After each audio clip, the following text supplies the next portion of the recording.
pemanjat tiang bendera di tahun 2018 yang tidak lulus seleksi TNI. Joni itu siapa? Yang pemanjat bendera Pak di NTT. Pemanjat bendera di NTT. Diundang di istana itu Pak. Iya. Kecil itu. Yang benderanya mau jatuh terus dipanjat. Kan Bendera Bapak mau menjanjikan dipanjat maksudnya. yang benderanya kan mau jatuh, Pak Jonia manjat.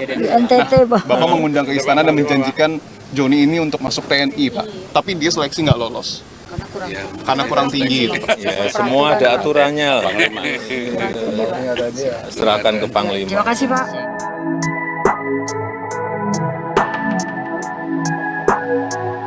Presiden Joko Widodo atau Jokowi angkat bicara soal Yohanes Gem Marsalau alias Joni yang gagal masuk TNI. Sebelumnya Joni pada 2018 lalu melakukan aksi heroik memanjat tiang untuk membetulkan bendera agar bisa berkibar di NTT padahal usianya masih 13 tahun. Aksi Joni tersebut mendapat pujian bahkan sampai diundang ke istana. Saat itu Presiden menanyakan cita-cita Joni di istana yang kemudian jawab Joni ingin menjadi tentara. Presiden kemudian menjanjikan Joni masuk TNI. Menurut Presiden, mengenai gagalnya Joni masuk TNI diserahkan kepada Panglima TNI Jenderal Agus Subianto. Pasalnya, kata Jokowi, seleksi masuk TNI memiliki aturan. Hal itu disampaikan Jokowi di Ibu Kota Nusantara atau IKN Kalimantan Timur pada Rabu, 14 Agustus 2024 kemarin. Awalnya, Jokowi bahkan lupa mengenai siapa Joni, pemanjat tiang bendera yang dimaksud. Namun setelah dijelaskan, Jokowi mengingatnya. Joni itu siapa? Bendera dipanjat maksudnya? Tanya Jokowi.